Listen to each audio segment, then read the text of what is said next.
Lots of people just hate capitalism. They want socialism. Socialism is having a moment in American politics right now. Socialism is totally on trend. Especially among young people. The kids love socialism. I think socialism is great. Why? Because they're told capitalism hurts the poor. The rich getting richer and the poor getting poorer. But that's just not true. The poor get richer too. Norway! It's as socialist as they come. And here's another myth. People say Scandinavia is socialist. Instead of Cuba or China, think Sweden. Look to countries like Denmark, like Sweden. But Sweden isn't socialist. Some time ago, pre-Beard, I made this video about that with Swedish author Johan Norberg. But there was more to that interview and our more recent one on his new book, The Capitalist Manifesto. So here's our full discussion about capitalism, the left's push for degrowth, and Scandinavian socialism. All I hear is that Sweden is this socialist paradise. Well, we tried with something that was similar to socialism for a brief interlude in Swedish history in the 1970s and the 1980s. And that's the period that even socialists in Sweden now say, we overreached. What happened? Well, in the 1970s and 80s, that's the moment when the Swedish government started to expand dramatically. Taxes rose, regulation was all over the place. And that's the moment in time when Sweden began to lag behind the other countries dramatically. There were no new net jobs created in the private sector, no new international companies. Sweden lagged behind to the extent that we went from being the third richest country on the planet to the 13th richest country on the planet. 13th isn't bad, doesn't sound like a crisis. But it makes it difficult to fund all these policies that Sweden had. So they started to print money. So we had a debt and inflation-fueled boom that ended in a terrible crisis. And to defend the Swedish currency, the central bank even had interest rates at 500% for a while. What made it a crisis? Well, suddenly all those systems that people depended on, the pension system, healthcare and so on, didn't get the funding they needed. So there were waiting lines to get health care. People couldn't get the pension that they thought that they depended on for the future. So everybody suddenly realized that something else has to be done. And even the socialist-leaning politicians agreed? The socialist minister of finance in Sweden said that our policies have been unsustainable, sometimes absurd, and the tax system is perverse. So even they wanted to dismantle the big government that they had built. So what happened? Well, early 1990s, we had a wide agreement from the left to the right that we have to reform the economy, open up new markets, liberalize product markets so businesses could start in new areas, do away with occupational licenses and things like that, lower taxes, reform the pension system so that it wasn't unsustainable, partly privatize the pension system. Privatize the pension system? That terrifies people. Yeah, it does. It means you're not guaranteed money from the government. Exactly. It's only a defined contribution. You don't know what you will get. And obviously that scares people who wanted a lot. But when they realized that the alternative was that the whole pension system would collapse, they thought that this is much better than nothing. But Sweden is still cited as the socialist paradise. When you look at our policies, we do have a bigger welfare state than the U.S., higher taxes than the U.S., but in other areas, when it comes to free markets, when it comes to competition, when it comes to free trade, Sweden is actually more free market. If you look at the latest statistics from the Heritage Foundation and Wall Street Journal, Sweden is apparently more free market than the United States. There's no minimum wage. Government doesn't control production. Yeah, and we've also tried to open up the welfare state to private providers because we've realized that we've got problems with a nationalized healthcare system, so we need to, privatize one of the biggest hospitals in Stockholm and open up to other private companies. And in the education system, because it didn't work. It didn't work very well. So we needed competition, innovation, new ideas. So we rolled out a national school voucher system so that private schools got the same funding as the public ones. On The View. Name one country that socialism has ever worked, and also First of all, socialism means the government owning the means of production. Sweden has never had that. The socialists realized in Sweden that they need big business. They need multinational companies to fund the welfare state. So it was always a free market to that extent. And the big businesses, even got specific benefits and privileges because the economy was so dependent on them. Jim Carrey. I grew up in Canada. okay? We have socialized medicine.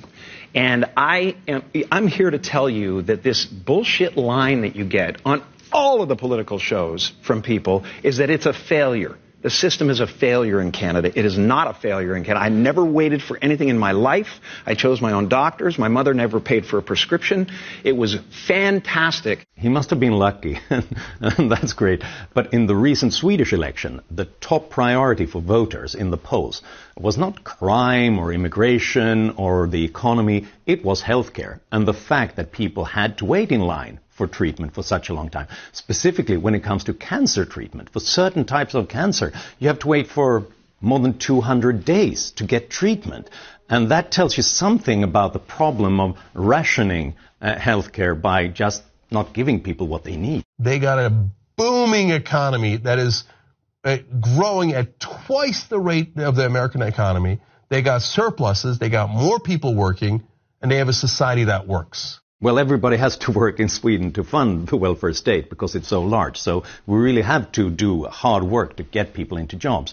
But the way we do that is by opening up more markets, having fewer license requirements, occupational licenses, the kind of things that America has to stop people from entering new jobs. And so in a way, we'll have a successful economy, but that's partly because we're free market to some extent. From your movie. It is a socialist economy. Volvos and socialized medicine. All those stereotypes are quite interesting, and many of them are stuck in the past. Volvo is now a Chinese company. What does that mean from a classical liberal point of view? Well, it means that for a while, the Swedish economy was doing so bad, and the currency was going south. So everything was quite cheap, so the Chinese and others could buy our big companies.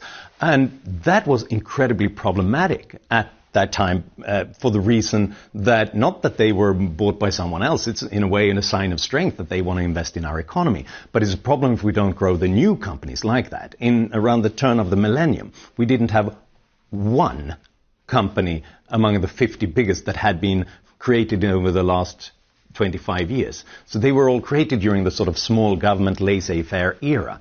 But after the reforms, suddenly we've reformed the economy, opened up new markets, and then suddenly we've got the new companies in telecoms, in tech, and so on. And is this just Sweden, or is this also true for Denmark, Norway? Well, Norway's got oil money. Yeah, Norway is also a strange exception because they have all that oil. So unless American socialists have the plan to strike oil everywhere, that's not a relevant example. But Denmark shrank its government too? Yes. Finland? Scandinavian. Iceland? Yeah. Astrid Lindgren, 102% in taxes? How is this even possible? Yeah, 102% tax is too much even for the socialists. But how can it be more than 100%? Yeah, it's quite absurd. She was this famous author of children's books like Pippi Longstocking and so on, and a long-time social democrat. She found out that when she sold another book, she ended up with a marginal tax rate. She ended up in a higher threshold that increased the taxes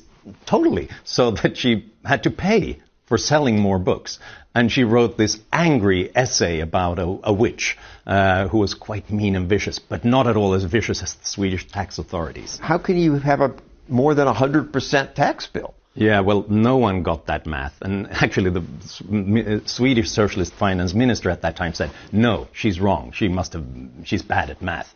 But actually, he was the one who was wrong. The Swedish tax system at that time was so perverse and strange that the Swedish population just said, enough, we can't do this. And even the socialists said, this is perverse, we can't do this. So for every extra dollar she earned, she'd owe $1.02? That was too much, even for the socialists. We have some very interesting reforms on letting private enterprises into welfare, schools, hospitals, healthcare, elderly care, that have worked out quite well. Private enterprise runs schools, hospitals? Yeah. Because we realized in Sweden that with these government monopolies, nothing happens. We don't get the innovation that we get when we have competition in other areas. So the way to create competition was to allow private businesses to start new schools with new ideas, with new teaching models, and then allow families to pick a school themselves, which forces schools to become better. And one of the results that we've seen is not just that the private schools are better than the public ones, but even the public schools in the vicinity of private schools, they often improve because they have to get then pupils and the funding that comes with them. To compete. You see that everywhere else in the economy. If you're forced to compete, you have to step up, you have to be better. Why not in the welfare services? Today, the healthcare system is not primarily run by the national government? No, we don't have a sort of single payer system and the kind of thing that American socialists think we do in Sweden. This is based on the regional level in Sweden, and therefore also funded by local taxes primarily, which is a flat tax. And then the national government steps in and has some extra funding for specific things that they want to do. But this is primarily a regional issue. But government run? Yes. Government run, but quite often private businesses in this sector, funded by government money. What can America learn from Sweden? Well, you can learn both from the good and from the bad. The bad experiences we've had and others should learn from is don't get cocky. I mean, even though the economy might work very well, you have all this money, you're on top of the world, you can't turn your backs to the to the creation of wealth. That's what we did in the 1970s and 1980s, and just started to redistribute and make strange policy decisions that ran counter to any kind of economic orthodoxy. And that almost killed the Swedish economy. It almost ruined us completely. So you have to continue to create wealth in order to use it. The good thing to be learned from Sweden is how you reform the economy. I think it's important for the U.S. and to learn from how you can introduce competition and choice in government services, like education, for example. If you want a better future for our kids, you can learn how to reform those systems that we all rely on, the pension system, social security, things that are unsustainable with the kind of demographic future we have, unless we change this into more of defined contribution rather than defined benefits. The low-income earners in Sweden pay a lot more than low-income earners in America. So despite the fact that Sweden looks like sort of a socialist country which taxes the rich exorbitantly high, the truth is the opposite. Really? This is the dirty little secret about the Swedish tax system. We don't take from the rich and give to the poor. We squeeze the poor because they are loyal taxpayers. They don't move to Monaco and they don't dodge. They don't have tax lawyers. So we have most of our income tax come from a flat regional tax at around 30%, even on the poor, even on the middle class. And then we also have a system of VAT, a consumption tax at 25%, where the poor pay exactly the same amount as the rich do. So all of and it's quite a bit. It's about 50 to 60% once you're earning $37,000. But it's interesting that the Swedish tax system is less progressive than the American. If you look at the whole situation in the U.S., the 10% of the richest households, they pay around 45% of all the income taxes. In Sweden, they only pay 27%. And the reason is that Swedish socialists realized you can have a big government, or you can force the rich to pay for it all. You have to pick one. You can't do both. Because if the rich and the big businesses leave the country, then we have nothing. All these celebrities and politicians say Sweden is socialist, a socialist success. Well, Sweden is not socialist because the government doesn't own the means of production. To see that, you have to go to Venezuela or to Cuba or North Korea. But we did have a period in the 1970s and 1980s when we had something that resembled socialism, a big government that taxed and spent heavily. And that's the period in Swedish history when our economy was going south dramatically. And even socialists nowadays say that was awful. That was a terrible failure that almost killed our economy. Unfortunately, today, most socialists still don't accept the lessons of history, that real socialism has failed everywhere it's been tried. But we who understand the benefits of free and competitive markets shouldn't just point out socialism's problems. We ought to make the case for why capitalism works. So I was happy that Norberg has written this new book, The Capitalist Manifesto. The subtitle says, "The global free market will save the world." That's pretty grandiose. But it is saving the world. Bit by bit, step by step, every day. Every day over the past 20 years, more than 130,000 people were lifted out of extreme poverty every day for 20 years. And it happened in societies that began to open up their economies and integrate into trade and global investments. And that's what capitalism does. That's not just a fancy theory. It's something real that is happening. And it's also something that we should keep in mind every time somebody talks about how we should have more tariffs and protectionism and regulations, that every kind of intervention like that limits what human beings can do with their lives. And that hurts opportunity and it increases poverty. And we have to save the world from such interventions. Elon Musk recommended your book on Twitter, and that's gotten millions of views. Congratulations. But he says, especially chapter 4. So I look at chapter 4. It's titled, In Defense of the 1%. So he only likes it because you're defending rich people like him. The question is, how did he get rich? How does someone get rich? That's more interesting than how much money they've got. In every society, we have people who control resources. Did they take them from somebody else? That's bad. We should stop that. But in a capitalist society, you get rich by enriching others, by producing electric cars, for example, or new technological capabilities and making them come down in price and making sure that more people have access to them.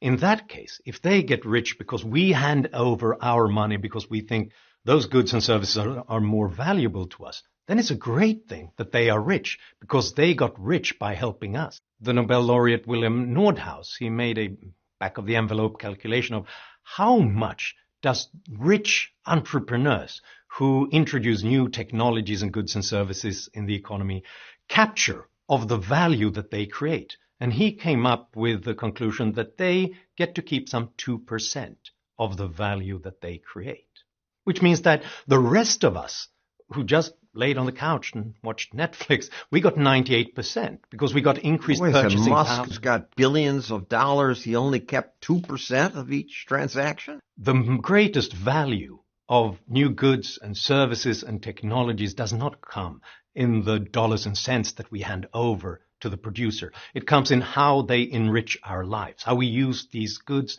and how they keep coming down in price and become much more accessible to more people, constantly making sure that what was luxury goods a couple of decades ago are suddenly something that most of us can afford.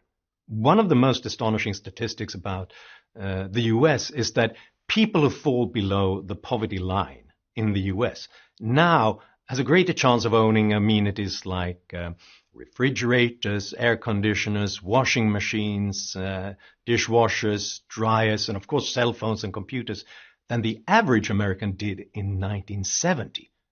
That's the greatest voluntary, spontaneous redistribution of resources that exists. The fact that all those luxury goods come down in price and are suddenly accessible to most people. The headlines, a mass loneliness crisis. Loneliness is an epidemic. We are absolutely in a loneliness crisis. Nothing to back it up? Well, yes, there is an epidemic of headlines saying that there is a loneliness epidemic, but there's no empirical data that actually shows that we feel more lonely now than we did in the past.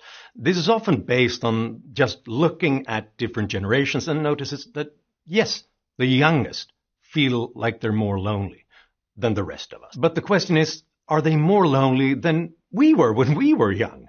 And so you have to compare like with like. So young today compared with young back then, old today compared to old back then. And then there is no such increase in loneliness, which is interesting because I would also think that it's less of a stigma to tell people that you feel lonely nowadays than it was in the 1950s or 70s. But more people live alone now.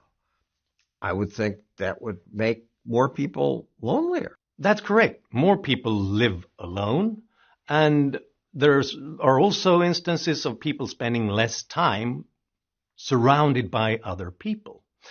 But the interesting thing, and this is what they never tell you in the reports, in the media, is that people who live alone and spend less time surrounded by other people are also more happy with those relationships.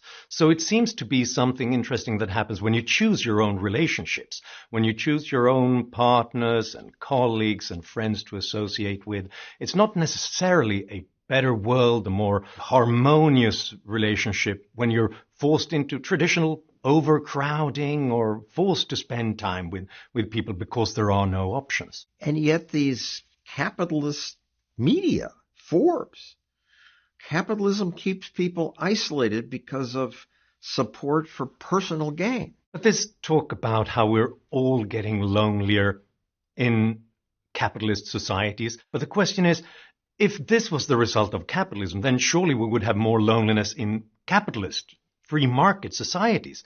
But every survey, every poll we're looking at shows that people say that they're less lonely in the most market-oriented societies. There is even a human freedom index produced by Fraser and Cato Institute, which measures how free a society is, how economically free it is. And it tells you that on this 10-point scale, if you increase freedom by 1 point, you reduce loneliness levels by 6 percentage points, according to what people tell the pollster. And that's interesting because there's no such correlation when it comes to what the left and the right talks about, that they want a more equal society or a more religious society. There's no correlation between religion and equality and loneliness. So actually, we need more capitalism and more personal freedom to compensate for the loneliness that apparently equality and religion produces. In your book, you cite a survey which basically says this, which is surprising. They ask people, do you have someone you can count on in times of trouble? And it turns out in America and other capitalist countries, very few people say that. But in places like India and China, where I would think they'd have big families to count on, many more say they have no one.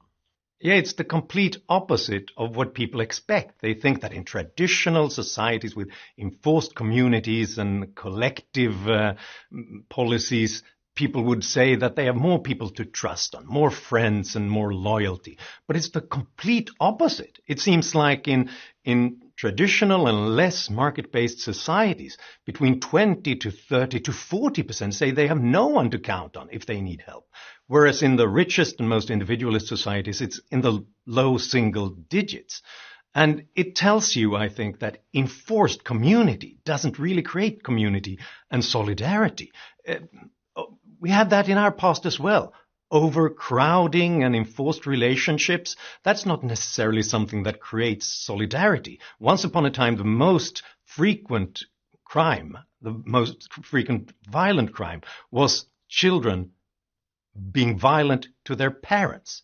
It seems like there's something in these voluntary relationships in modern market-oriented societies that creates more decent relationships. The material incentives of capitalists isolate us from nature, each other, and ourselves. It's a miracle we aren't even lonelier. And one of the huge sources of loneliness is capitalism. I understand why those charlatans get an audience, because, yeah, at times we all feel lonely and life and relationships are hard, but do people think that any other non-market society has less of greed? Do they think that the Venezuelan oligarchs or Putin's friends or the Iranian Revolutionary Guard have less interest in personal gain? I think that North Korea is the place where the leaders are most interested in Rolex watches and limousines and fancy cognac. But it's the worst, least market-based society. So everybody is into some sort of gain. But how do they get it? Well, in market-based societies, we only enrich ourselves by enriching others, by coming up with work, goods, services, technologies, opportunities that others are willing to pay for. So it's actually a way of caring for other people, taking their interests and their demand into consideration. Whereas in Russia and Venezuela, they get that personal gain by taking it from others. I believe that socialism is the only way forward for humanity. It is moral, it is just, At this point, it's just common sense. With the boot of capitalism off your neck, you will be more able to enjoy freedom in every sense of the word. This is the traditional way of comparing the everyday existing capitalism with all its flaws, with this dream of how socialism would work in the best circumstances. But when you look at real existing socialism, it doesn't just produce poverty and breadlines. It produces much worse human relationship because it's a top-down system. It's a system where all the resources are distributed from the top, command and control, and what they get, you don't get. So it's a zero-sum game, and we can see that in polls. Countries that have lived through communism, they express much less subjective well-being, much less trust in human relationship, because they are the places where you have to exploit every meeting to get the resources you need. Not in capitalism. Capitalist values of ruthless greed and competition. Under capitalism, people compete. Sounds divisive. Sounds like it would pull us apart. It sounds divisive because we use that language about competition. But I would say that the most important aspect of capitalism is cooperation, voluntary cooperation. The fact that you constantly associate with and work with and do transactions with other people on a voluntary basis. And that's why you constantly hear every time you buy something this double thank you. You say thank you, and in the grocery they thank you. Yeah, it's weird. You both say thank you. You both feel you won. Thank you. Thank you.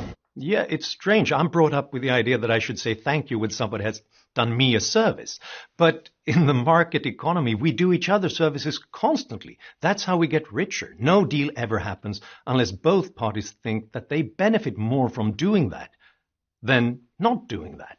And that's a brand new innovation in human history. All traditional ways of organizing an economy, slavery, feudalism, communism, fascism, that's all based on getting resources by taking them from somebody else. That's divisive. What capitalism does is that it forces us to think about what do the other guy want? What are strangers interested in? And then trying to find a way to help them because that helps us. You argue capitalism makes us generous? It sounds surprising, and this surprised the researchers as well. For many years, lots of researchers around the world have been looking at how generous are people when they're playing different economic games in a kind of social experiment. There are many real-life tests of that. This YouTube channel demonstrated a common experiment. Here the host gives people $20. You're not allowed to communicate what you're thinking.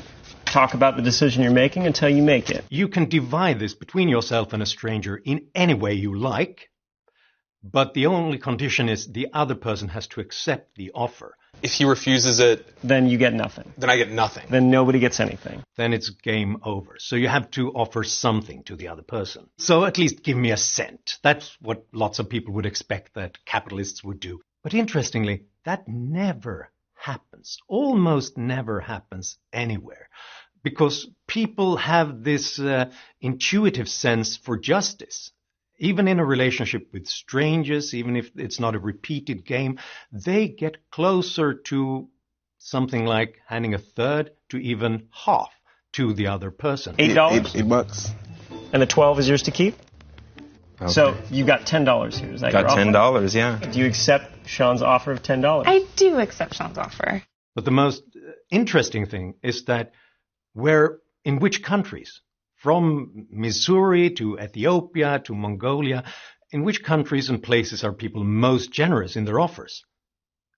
You wouldn't have guessed it. In capitalist societies. Because we're used to bargaining. We have to give something to get something. That's right. In places where people have more of buying and selling in their everyday lives. There are even studies in Ethiopia among 53 different groups trying to see who is most generous in a transaction in an economic game. And it shows you that the closer people live to marketplaces, the more generous they are.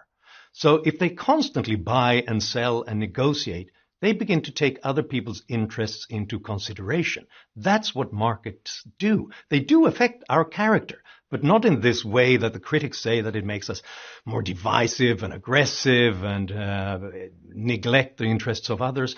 it makes us more generous. And in fact, this is what Karl Marx and Friedrich Engels also said, those authors of another manifesto. They noticed that, look, the friendlier you are, the more beneficial it is to you in capitalism. And obviously they saw that as a bad thing. It wasn't real generosity. You were just being generous to help yourself. But I, for one, think it's better if we can get bad people to behave in good ways rather than good people behaving in bad ways, as we've seen in Marxist societies. Comparing willingness to donate blood, organs, bone marrow, give to charity, volunteer, help strangers, it's the capitalist countries that win? And this is a surprise to the researchers, because so many people expect us in capitalist, individualist societies to just elbow our way through life. But it seems like it's quite the opposite. It's in capitalist societies that we behave in the most generous way. And one reason could be that we're free to do that. We're not forced into self-sacrificial relationships with others. And if you are allowed to go about your own business and improve the lives of yourselves and of those around you, then you might be more likely to also extend a helping hand to others. Moving on to growth. Our addiction to economic growth is killing us. Growth is not killing us. It is saving us. It's an incredibly strong correlation between economic growth in a society and a reduction in poverty, better health, less child mortality. Growth is most important for people who have the least. In poor countries, if you open up your economy, if you manage to grow by 4% annually over 20 years, that reduces poverty in that country on average by 80%. All right, so far, but growth means climate change is worse. It means a future of climate chaos. In fact, the risk of dying in a climate-related natural disaster has declined by some 90% since the 1950s.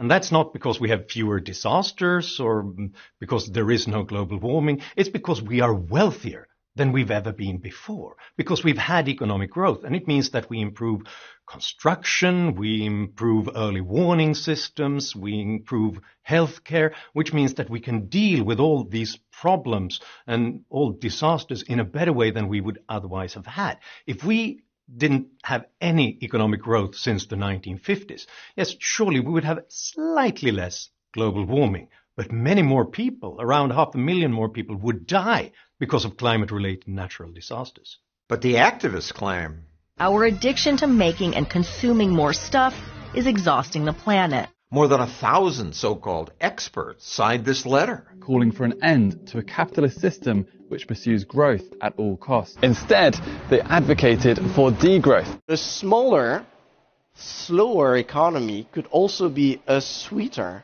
economy. We've just had an experiment with degrowth, unintentionally, during the pandemic. Suspending all travel from Europe. States urging people to stay home. The whole world shut down and half the world's population was under house arrest. All the flights were grounded. Did that save us? No, it was a terrible tragedy for humanity. 60 million people were thrown into extreme poverty in that 1 year alone, 2020. And how much did this reduce CO2 emissions? By no more than 6%. So if we wanted to reduce global warming like the Paris Climate Accords just tell us to do until 2030, by doing less, then we would need one pandemic like that every year until 2030, without any rebound in between. And that would be a terrible disaster for human life and health. Even a little growth makes a huge beneficial difference. Yeah, compounded interest is the greatest force in the universe. If Sweden, my own country, had had just 1 percentage point lower economic growth per capita since we started to become rich, then Sweden today would be as poor as Albania. What's wrong with Albania? There's nothing much wrong with Albania, but Albanians are a quarter as rich as Swedes. And that shows in everything from life expectancy and child mortality to working conditions, to how you can invest in taking care of the environment. It tells you that growth is not really about money. It's about opportunity. It's about the chance of doing the things that we want to do with our lives and for our society and for our young and for our old. Today, people in Albania risk their lives and safety to get to places like Sweden. Albanians now make up the single largest group arriving in small boats. And that's what you need to know about different economic and political systems. Look at where the refugees go. They always go from more oppressed societies to freer societies, from more socialist economies to capitalist economies. People risk their lives to get to freedom and to prosperity. And that's a more important indicator than the fantasies of some intellectuals about where they should be heading. In that case, the refugees would find a stream of people moving from the loneliness and hopelessness in the U.S. down south. So what's up with the intellectuals? It's not just now. Forever they have embraced socialism. I think there's always a temptation for the most educated and intellectual people in a society to think that common people are vulgar and they're hopeless and they can't see how they can really thrive and find meaning in such a shallow society with the kind of media and the Taco Tuesdays that we've got. So I think that intellectuals often search for something else. They want people to reach for something that they find more of meaning into. And since Plato, they often think that they should be the kings themselves. Angela Davis, famous socialist. Yeah, racism is integrally linked to capitalism, and I think it's a mistake to assume that we can combat racism by leaving capitalism in place. I classify racism and capitalism as these conjoined twins. In order to truly be anti-racist, you also have to truly be anti-capitalist. What? That's complete nonsense. When you look around the world, the least racist societies with the fewest expressions of racist attitudes are the most capitalist countries. And why is that? Capitalism is the first economic system where you only get rich by opening up opportunities for others, for customers, for workers, for other businesses. And in that case, it pays to be colorblind. It pays to be open to willing customers and to workers who could enrich your company and to do business with other businesses, no matter religion or race or what, if they happen to cheer for another team. Doesn't mean that every person will be colorblind. There will always be idiots. But in capitalism, it's costly to be an idiot. In the Jim Crow South, it was businesses that fought Jim Crow because they were losing money. It's often forgotten that owners of buses, railways, streetcars in the American South didn't really segregate systematically until the late 19th century. Why didn't they do that? It was probably not because they were less racist than others in the South, but they were capitalists. They wanted money. They wanted clients, and they didn't want to engage in some sort of costly and brutal policing business in segregating buses. Rosa Parks in Alabama, who famously got on board that bus and protested against segregation. Well, buses in Alabama wasn't segregated until the year 1900 because the owners were capitalists. And that's exactly why the rulers in the American South instituted laws, Jim Crow laws, to force them to segregate their businesses, because they didn't like greedy capitalists who weren't willing to discriminate against the blacks because it was costly to them. They cared about green, money, dollars, not black or white. Yeah, the first rule of business is don't reject willing paying customers and don't harass them. because they won't like what you're doing. So the owners of these transport companies in the South, they tried to avoid those laws, bypass them secretly and fight them in courts. And they were often fined. And the owners were threatened with being imprisoned by southern states because they weren't willing to discriminate. And that's exactly why we got Jim Crow laws, because free markets weren't willing to discriminate. So politicians had to regulate them to force them to do it. Thank you, Johan Norberg. Thank you.